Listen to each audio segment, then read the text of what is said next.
responding to our need for him. Now, meekness, it also is related to God, but it's a lot of it is talking about our relationship with people around us, and in context of family and in churches and in work and in government, and meekness is our response and our need to have a relationship with people.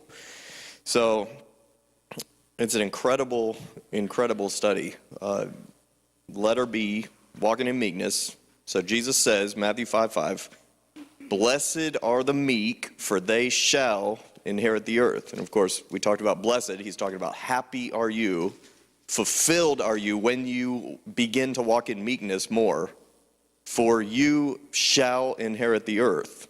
So this is a huge promise for people who walk in meekness. You shall inherit the earth. Number one, okay, so, well, first of all, what do we think of when we hear the term meek? I mean, it's like, I would always think of it as a meek person is like quiet, like doesn't really, make a scene anywhere, just is ready to just do anything that anyone asks them to do whenever they want, that they're not going to ask questions, they're not going to create a division. They're just going to be, they're just going to respond and just do everything that everyone wants anytime they want. You have a comment? Yeah, well, how I see meek, because I just learned this, but yeah. Jesus, when he was going through the temple and there were Yeah, issues, exactly. flipping tables, Yep. and freaking out about all the money in the temple, but he did that in a meek state. Exactly. Because Yep. his power, and he always had that power to freak out. Yeah. He could kill him, but Exactly. so, Exactly. that's my new perspective. Yeah, and that's because Jesus was the ultimate example of meekness. Everything he did was meek. So when we see the term meekness, we need to, the ultimate example is Jesus. How did Jesus respond in all these situations? That is meekness. It's not, well, let's look at number one. Meekness is not weakness. It's actually power under control. Meek people recognize who they are aware of their identity before God, and confidently walk in it. They are not swayed by pressures or demands of people, but press forward confidently in partnership with God. Think about a horse. A horse is an extremely powerful creature, but a horse, when it's bridled and when it's got someone directing it, it becomes meek. Because it's being directed and it's under control. But it's a powerful, powerful being, but it's under control in those moments. That's how we can think of meekness. It's if I'm a powerful, and I have influence, and the Lord has given me places of influence, how can I use that power under control? That's meekness. It's not weakness. It's not being pushed around and anything everybody says is that's how I'm going to direct my day. And no, meekness is not weakness. It's power under control. Let's look at 2 Timothy.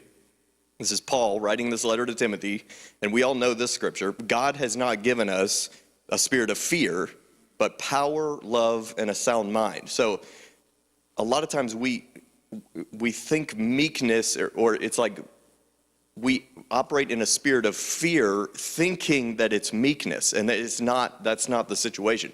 We're not supposed to be reacting out of fear to somebody, just because we want to have that relationship and we don't want to stir something up, we're going to respond in a way that would make the person happy. But it's not. We're actually fearful of that person. That's not meekness. God has not given us a spirit of fear. But think of these three things when you're trying to figure out, am I walking in meekness in this situation? Power, love, and a sound mind. So power, do I understand who I am and my identity? Am I loving, you can't love someone else before you love yourself. Love one another as you love yourself. Do you have respect enough for yourself to have confidence, and are you operating in power in this situation? Do you have a real love for the person that you're involved in a relationship with? Is it, a lot of times we can respond even if we know the right answer and we know like what should be happening in a certain situation, but we don't actually have love for the person, and so we're responding in the wrong way. It's like, God wants us to in our relationships, as we walk in meekness, make sure you have love. Are you wanting to build the other person up, or are you wanting to get justice for yourself? That's what he's saying. Make sure, I want you to build this person up. I want you to have a real love for this person, not just trying to figure out the right answer or build yourself up.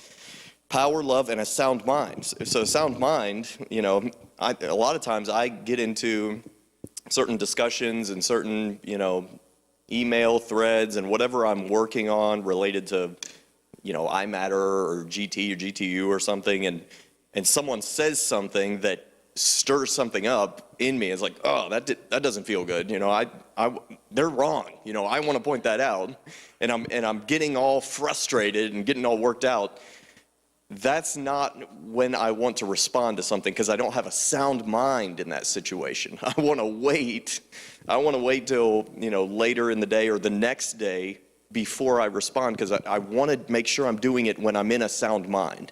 And so it's, that's, for those of us that struggle with frustration and anger, like we'll get so stirred up about something that happened, something in our family or something related to money or somebody in our work or something, and Jesus is saying, make sure you have a sound mind. So we often have to just wait and pray and sleep on it overnight before we can get a sound mind. Every time I, get stirred up about something, if I can wait till the next day and then come at it with a clear, everything's more relaxed the next day. I'm not having that same sort of anxiety. And so, God didn't give us a spirit of fear, but power, love, and a sound mind. That's meekness.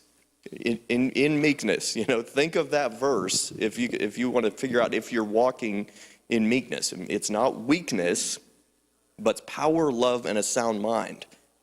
So that's number one. Number two, meek people are grateful people.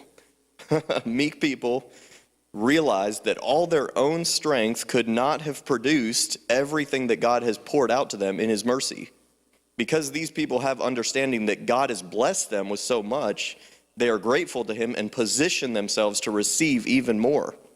They recognize that God gave them everything they have and enabled them to achieve everything they have accomplished.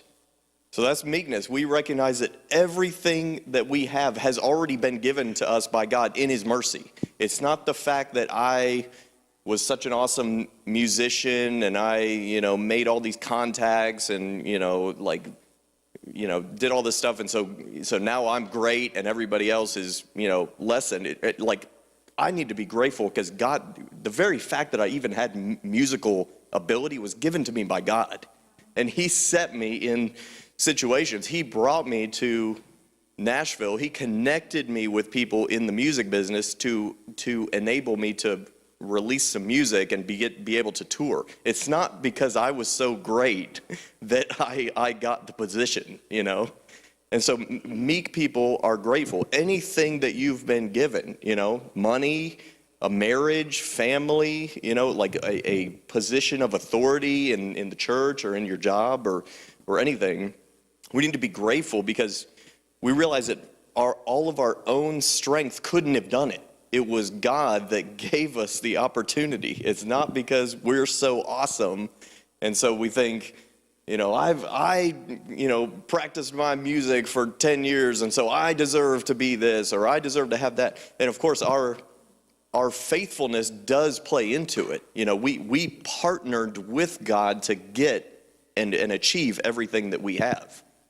We had to follow through on it, but still, at the end of the day, it's not because I'm awesome that I get to teach this Sermon on the Mount class. It's like God brought me through everything I went through, and then has positioned me to teach the class, and I want to teach it in meekness.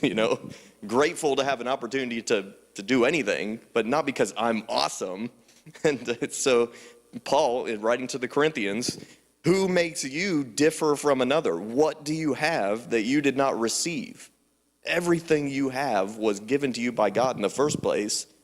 None of us are greater than someone else just because we have more money or more influence or whatever.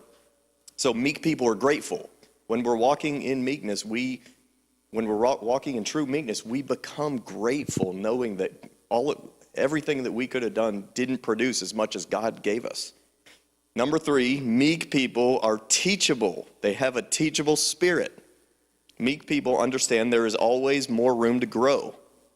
They don't consider themselves above everyone. They recognize that there is always more to learn. And this could be teachable from people that are older than you and people that are younger than you. Can you learn something from the youngest person in the room? We can learn something from you. That's pretty cool. We have a teachable spirit. Jesus said, "Let the little children come to me." He's demonstrating something. Can you learn something from these little children? And we learn stuff from people who are. I want to make sure I can learn something from the homeless man who lives on the street in downtown Elmira. There's something I can learn from that guy. It's not. I don't want to walk by and be like, well, I worked my job my whole life, and so that guy deserves to be there, and I deserve to be here, and so, no, Jesus says you can learn something from every person if you open your eyes to see it, but have a teachable spirit. Proverbs 26, do you see a man wise in his own eyes? There is more hope for a fool than for him.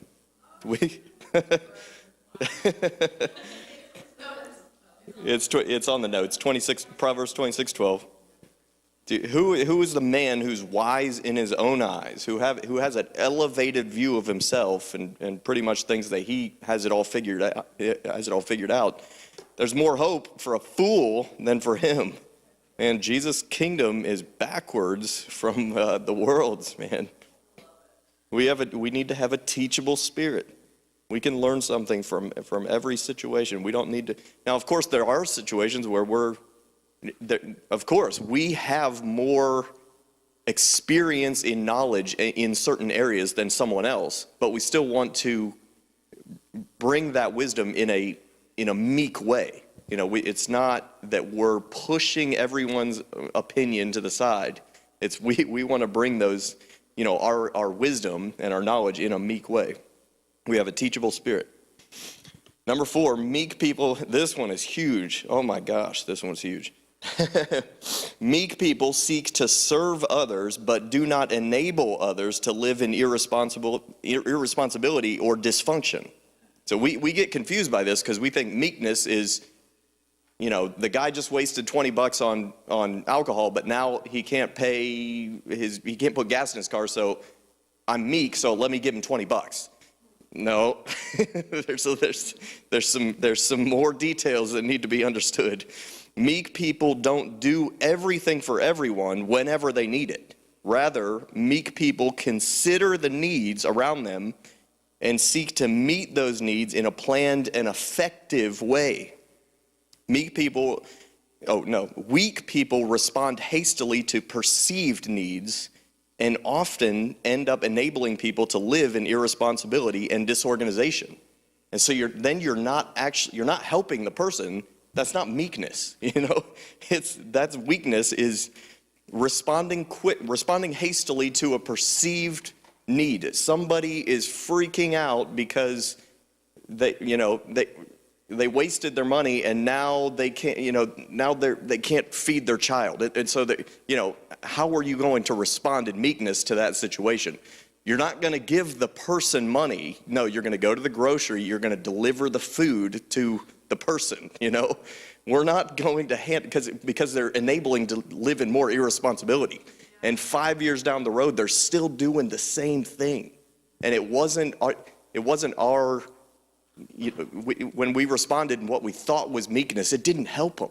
They're still in the same situation. So we consider the needs, and we want to meet those needs in a planned and effective way. We want to see a change coming to our response to someone who is, always asking for something, and we're wanting to respond in meekness. We're wanting to say, Lord, what is how can I serve, But we don't serve in order to, because 5 years down the road, you're still doing the same thing for the person, and now they're even in more need than they were then, and you realize this wasn't helpful. That I've been trying to walk in meekness these 5 years, and that's not really having a good impact. And so and then it gets tough further down the road because the situation gets elevated. So we want to walk in meekness, considering the needs, considering that there are real needs, but we want to meet them in a planned and effective way, not to enable someone to be irresponsible and,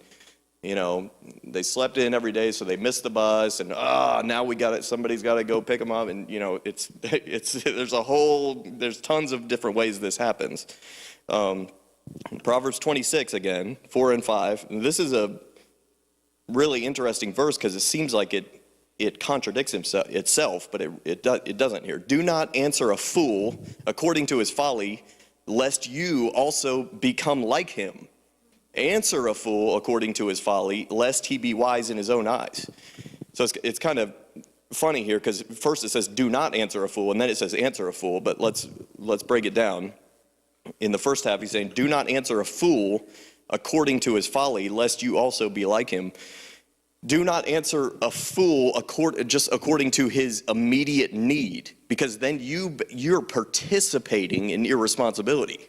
The fool is saying, dude, I screwed up, and I spent $100. I spent all the rest of my money last night on this. Went out to eat and kind of got drunk and bought some weed, and the whole kind of messed up. Now I can't pay for food. We don't answer a fool according to his folly. We don't give him the $100 he just wasted. That's answering the fool according to his folly. He needs $100. Oh, let's just give him $100. Well, lest you also be like him. Now you're participating in the same thing that he just did. So do not answer a fool according to his folly. Now Solomon says, answer a fool according to his folly, lest he be wise in his own eyes. Answer a fool according to his folly. Give him revelation on what is actually going on. Look at his circumstance, realize why does he continue to make these same decisions. Give him, in a spirit of love, try to give him wisdom according to his folly. What is actually going on? Or else he's going to become wise in his own eyes. If you just give him the $100, that's how life works. I can just spend the $100, and that guy's going to give it to me. And if not that guy, I got 3 other people that might give me the $100 too. So I'm wise now. Wow, this is a really cool deal we have going on. I can just buy whatever I want, spending the government's money, and then if the government won't give me any more, I'll get it from somebody else, somebody in the church. Oh, cool. Well, that's really what goes on, and so we have to learn what meekness is in these situations. We genuinely do want to serve the people who are living in irresponsibility. We want to have the heart to serve, but we're not going to enable irresponsibility. That's not meekness. But we can have meekness. We can have a meek attitude towards those people, and answering a fool according to his folly, giving him the tools necessary to increase revelation and understanding in his or her life in order to get to a better situation, because we're actually coming in between their relationship with God when we enable, because then there's no need. We want them to recognize their need, like poor in spirit. They need to be poor in spirit, recognizing the need for God. And if we just meet every need for someone who's walking in irresponsibility, they don't get the chance to walk in that kind of recognizing the need. So, man, that's a big one. So, pray on that one next time you get in a situation where somebody has a need, an immediate need, and we want to respond and we want to be meek, but wait a minute and carefully, pray about it. Is this meekness by giving this person this thing? I learned a long time ago. My buddy Ryan, I used to live with him, 10 or 12 years ago, he was my roommate. Every month, dude, can I borrow $100 for rent? and I'm the guy who's in charge of paying rent for the house. So, it's like, dude, I just don't have it this month, I just don't have it. So, he would always, and occasionally, one or two times I let him borrow money. Well, 2 years down the road, and he still hadn't paid me back the money, and it negatively affected our relationship, because then he, every time I see him, dude, what about that $100? And now he's avoiding me because he doesn't have the $100, and so now I lost a friend and the $100. That sucks. Dude. So a long time ago, I decided I do not loan money. Now I give money frequently, but we're not loaning money to anyone for any purpose. It negatively affects the relationship. I'll give them money, and then I don't have to be thinking about, right. I'll give money if it's not enabling, if it's not enabling. That's a big one. We could talk a whole session on that. But number 5, meek people do not draw attention to themselves. Rather, meek people confidently wait for God to bring attention or promotion to their lives. Meek people recognize the importance of staying out of the spotlight. People that are in the spotlight have many more demands and pressures on their lives. Meek people value the place of hiddenness, and they don't try to force themselves into a place of increased attention. People that are on the platform have a whole lot more, I think we talked about this, I talked about it during the first fruits, and Dave might have talked about it today, but you don't really want to have that position that you think you want. I mean, and if it's a real desire of your heart, God will bring it in the right time, but people see Scott and they're like, dude, I could have done that way better than him. Why I should be the guy. You don't realize the whole nother level of complications coming with a person that's in the spotlight that carries that level of authority. So meek people don't draw attention to themselves. They recognize that the place they're in, if it seems to be in hiddenness, it seems to be that no one cares about what I'm doing, and I'm being overlooked, and I have this talent, I could probably do it better in that situation. They don't draw attention. They remain faithful in that place of secret place, recognizing that God will elevate. And Dave probably talked about that just now. God will bring you into the place of leadership in the right time. There's lots of good proverbs about this. Proverbs 25, do not exalt yourself in the presence of the king, and do not stand in the place of the great, for it is better that he say to you, come up here, than that you should be put lower. So what happens if you go to the king, you go to Scott, dude, I know that I could do that the best, so, put me in that position. Well, what if Scott puts you in the position, and then you're doing it for a couple weeks, a couple months, and then, it's not really that exciting like you thought it was going to be, and then somebody comes along that actually is way more qualified for it than you. Now you're going to feel pretty foolish because you put yourself in the position, and now somebody else, and everybody can see that this other guy can do it better than you, but you were the person that put yourself there. That's embarrassing, because now you're going to be put lower, and the other guy's going to be put high. I mean, eventually you're going to be put lower and the other guy's put higher, and then you feel foolish. You're like, man, I should never have put myself there. But now you have to go you have to confess that you weren't, good for that position, and it's just a bad place to be.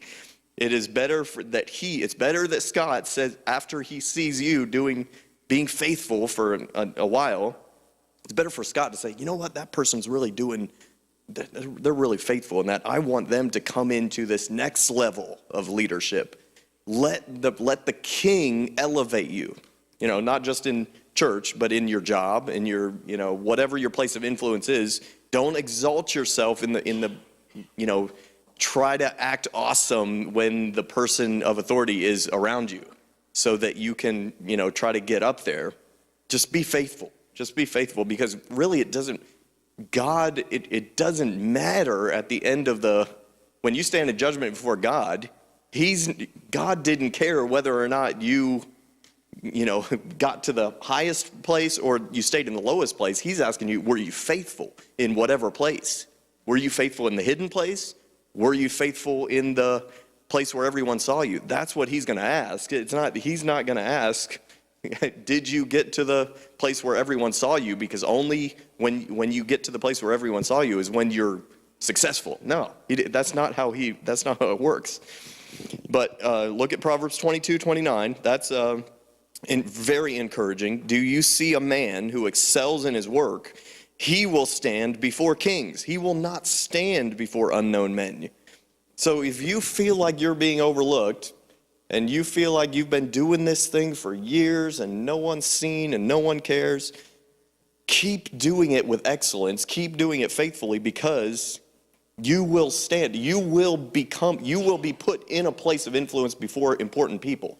You will have opportunity to have more influence. You're not going to be invisible forever. And that might look a wide variety of different things, but we have to be confident that as we're faithful with the little things, not trying to elevate ourselves, God will bring justice in his time. Proverbs 27, let another man praise you, not your own mouth, a stranger, not your own lips. Don't talk about how you can do it way better than, don't talk about how you can do way better than Rick, Let someone else see that you did something good, and let them bring you into a place of influence. Let another man praise you, not your own mouth. Don't go around talking about, oh, I'm good with money, so I should be the financial manager of the church. I'm good with landscaping, so I should be in charge of landscaping for the whole church. I'm good with words, so I should be the associate pastor. I'm good with small groups, so I should be in charge of all the small groups. Don't forget about that. Let someone else see that you're faithful in something, and let them bring attention to the fact that you're faithful in it, and that you will get to stand before kings. You will get that place of influence. Proverbs 30, if you have been foolish in exalting yourself, or if you have devised evil, put a hand over your mouth. So, dude, shut up. Shut up quick. Don't, if you have been, we've all done it in different times, in different circumstances. I find myself, when we sit in our staff meetings, okay, something's coming up, that's kind of tense.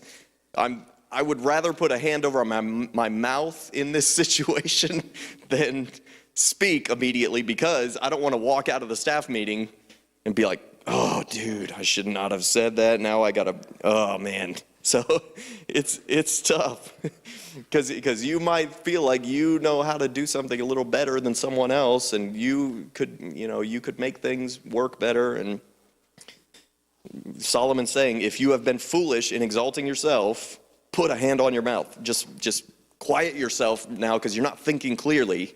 Let God be the one who delivers, the answer in whatever situation it is. Because even if you do have some more knowledge about some area, trust God that He's going to be able to bring that to the light, and He's going to be able to bring the answer. Because we don't, every time I feel like I might have an answer that someone else doesn't have, I realize that I don't have all the answers. So I don't want to try to act as if I have all the answers to make something work.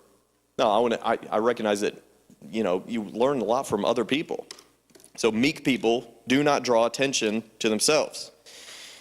Number 6, meek people don't have to get justice for themselves in every situation. Meek people resist the urge to retaliate against anyone who resists them or attacks them verbally. Meek people recognize that God is the ultimate deliverer of justice, and that His plan will go forward despite the presence of evil in the world. This is David and Saul. You guys know the story of David and Saul. 2 times David had the opportunity to eliminate Saul. So Saul is chasing him around the country. David's already been anointed king. David knows he's the next guy. And so it's and it's clear to all of his guys that are with him. He's got his band of brothers or whatever he called them. They all know that he's the next king. But now Saul's the evil king. He's defying God, speaking blasphemies, and he's consulting witchcraft. And Saul's chasing him around with 3,000 of the best warriors in the country, all around Israel. And David's hiding out in all these different places. But what's incredible about David is he respects the position that Saul has so much that he won't get justice for himself. He'll wait, and look what he says in 1 Samuel 26. As the Lord lives, the Lord shall strike him, or his day shall come to die, or he shall go out to battle and perish. The Lord forbid that I should stretch out my hand against the Lord's anointed. So he's meek. He's not going to take justice into his own hand. And what eventually happened, Saul goes out to battle and is killed. Saul and his sons, and he's killed by the Philistines. And so that's when David comes into his place of leadership. But look at what the fruit is of what David experienced during those years running from Saul. We have the book of Psalms. Look at what David was writing in those years, and we are now getting hope, and David learned so much from those years of being, overlooked. And so meek people don't have to get justice for themselves in every situation. Now, this doesn't mean that if somebody breaks into your house, you're going to be meek and you're going to hide in the closet and wait for them to, take your family and take all your stuff. No. Meek people, if someone comes into my house, I'm going to knock them out or I'm going to shoot them out, whatever I have available. I don't have anything to shoot them out, but,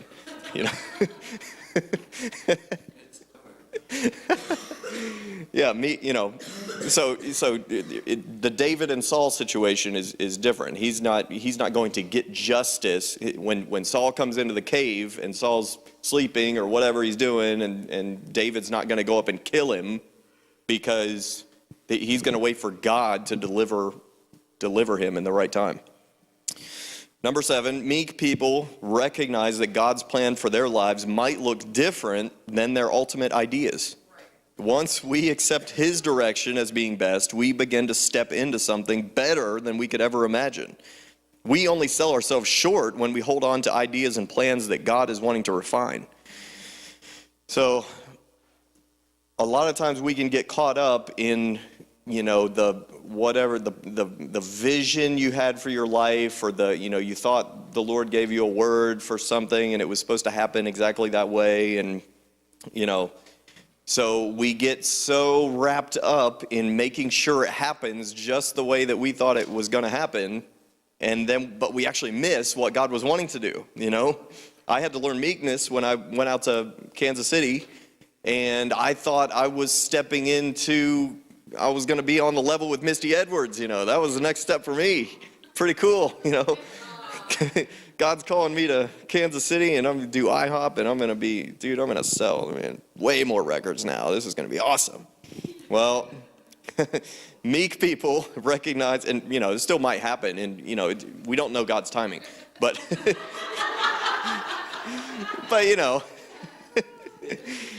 meek people recognize that God's plan for their lives might look different than their ultimate ideas, 3 years ago, it'd be like, God didn't call me to Horseheads, man. I was supposed to be in Kansas City. Dude, freaking one thing, man. It's going to be awesome.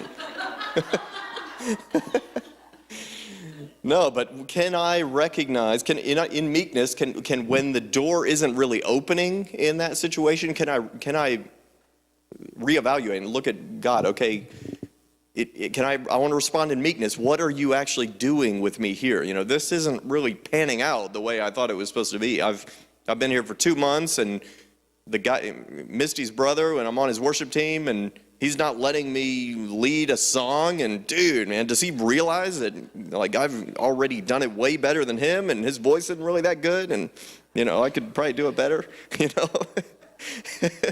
You got to be meek. You got to recognize that God's plan is different. And so once I was able to just settle into that, that's when God is God has been giving me things better than I could ever imagine. Really.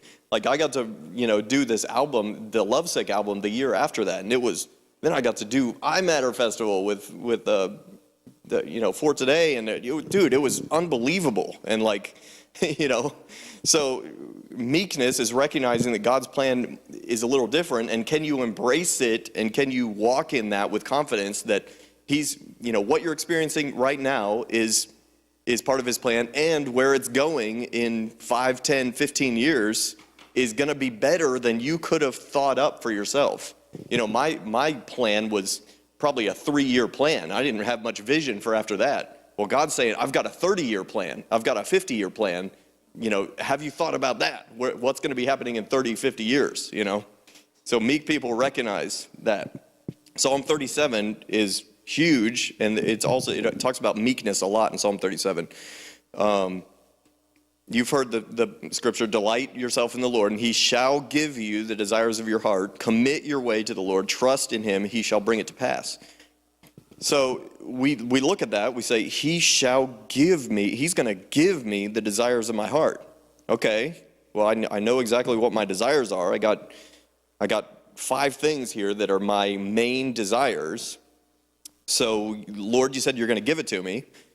But he's saying, delight yourself in the Lord. So basically, before I can step into receiving those desires, I have to learn what it is to delight in him. And that's the struggle, because delighting in the Lord, a lot of times it doesn't happen in one day, or it's like you can't just, I know what my desires are, and so I want those to be fulfilled, but I can't just step into this fully delighting in the Lord in one day, and so that tomorrow I can get the desire. A lot of times it's a process longer than our immediate, microwave society. So he's saying delight in me. So our prayer should be, Lord, what does it mean for me to delight in you? Can you help me to delight in you today? Because I'm really caught up in my own desires today, and I know exactly what they are, and I'm having anxiety because I don't know how I'm going to get to these desires. Lord, teach me what it is to delight in you in the midst of being short of these desires right now. Delight in the Lord. Recognize that God's plan might look different than yours. Number 8, Jesus is teaching his people meekness in order to prepare them to inherit the earth. So this is the second half of the scripture. Blessed are the meek, they shall inherit the earth. What does it mean for the people that walk in meekness to inherit the earth? To inherit the earth means to have impact on people. Our impact might only be 5 or 10 people, but Jesus is setting up a kingdom where only the meek will have true impact. The day is coming where the entire earth will be governed by those who walk in meekness. Now, right now, as we look in government and we look in other areas, entertainment world, the people that have impact, the people that have influence, we're not seeing a whole lot of meekness right now. At least what we can perceive. I mean, we don't want to judge Justin Bieber or Katy Perry and how they are, what's going on in their heart, but a lot of times we're not seeing meekness. I mean, what is it? Who was the dude that put out the album called I'm Jesus or Jesus or whatever? Oh my gosh, man. And yeah, some people are making some really strong statements right now about how great they are. And Jesus is saying, no, my kingdom will be governed only by people who are walking in meekness. So these people will not be in positions at that time. Later in Psalm 37, this is just a few verses after delight yourself in the Lord, verse 9 through 11. For evildoers shall be cut off, but those who wait on the Lord, they shall inherit the earth. For yet a little while, and the wicked shall be no more. Indeed, you will look carefully for his place, but it shall be no more. But the meek shall inherit the earth, and shall delight themselves in the abundance of peace. So the wicked, in just a little while, the wicked shall be no more. These people you see that are blaspheming God, that are trying to elevate themselves to the place of God, just a little while, they shall be no more. And then God's going to say, meek people, rise up, And the earth really doesn't have any, they don't know who the meek people are because the meek people have been doing the small things, you know? It's the guy that's the janitor of the church, and he's been cleaning bathrooms for 30 years, and he's just been faithful, and no one's seen him, and no one's really even recognized him.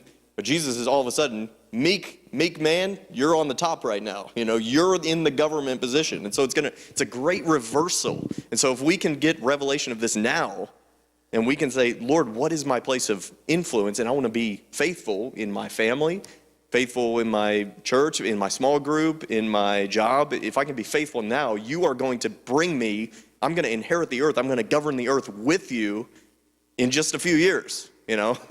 Might be 50 years, might be 30 years, I don't know. But we want to prepare ourselves now and get that vision for inheriting the earth and being in government with him. That's a real vision. It's not kind of like a movie thing and it's, someday. And, you think about your time here on earth, 70 years, 80 years, maybe shorter, maybe longer, and you think about millions of years in eternity, you realize that this time is really short. It's like a vapor.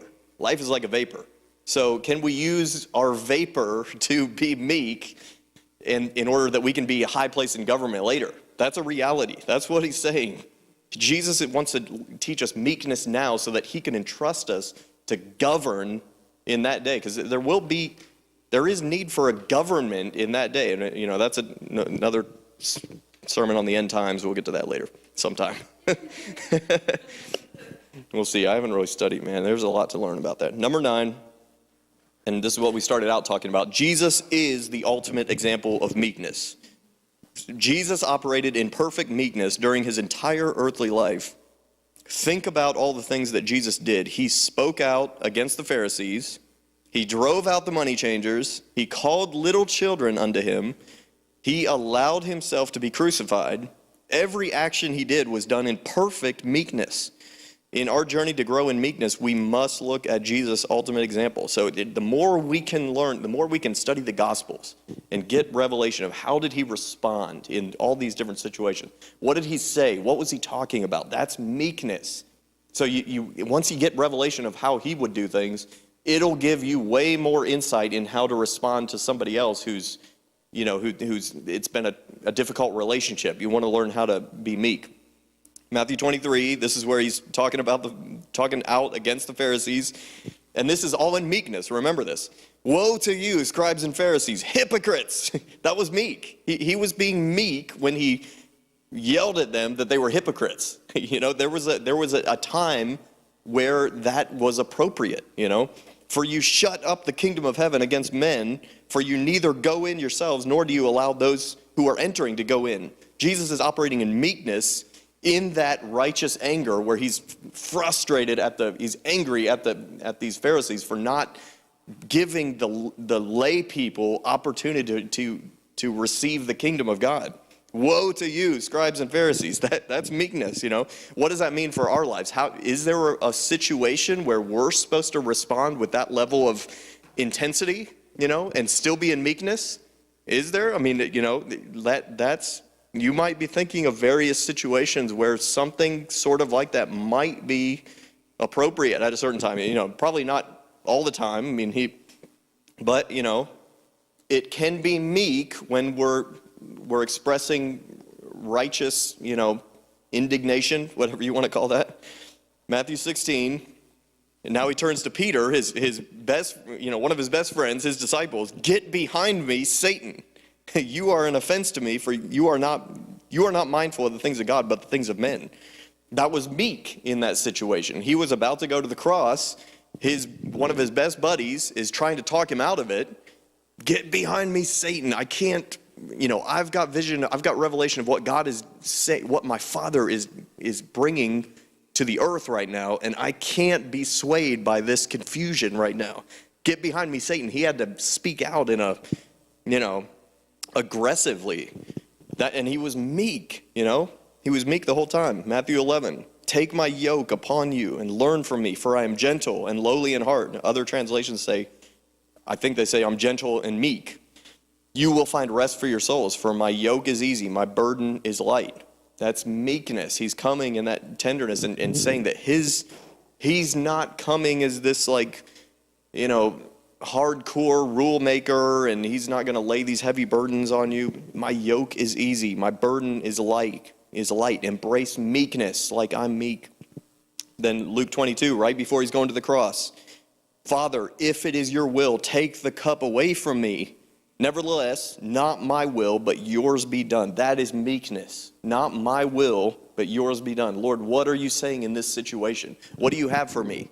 It might seem like it's going to be painful. It's not I'm not excited about going into this, but not my will, yours be done. Tamara, can you go get the computer ready?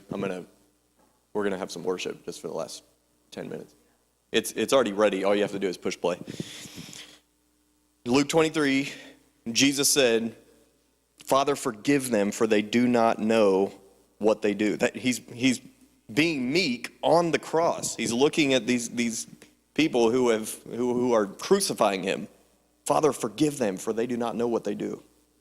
That's meekness. Jesus is the ultimate example of meekness. Okay, you can go ahead and play that. What? The volume was on a minute ago. Yeah, there you go. Okay, so let's respond. Let's just open our hands, open our hearts for the Lord to show us something about meekness, something for our specific lives. We've got about 15 minutes. You guys can go whenever you need to go to your revival group. But Lord, teach us. Thank you for meekness, Lord. Thank you for highlighting meekness in the Sermon on the Mount, Lord. I ask you to just, in these next 10 minutes, 5 or 10 minutes, Lord, just touch us, Lord, with a revelation of what meekness should look like in our relationships, Lord. Because you have multiple relationships right now in each of our lives that you are just putting a finger on, that you're just highlighting to us. Lord, what are these areas where we haven't really walked fully in meekness, but we can grow in it? Father, I ask you to touch each one of us here this morning about where we can walk in meekness, Lord, and where these principles, Lord, can have impact on our lives. Lord, I ask you to touch us right now as we just wait and listen. Would you just touch us with that revelation, Lord, in the name of Jesus? Thank you, Lord.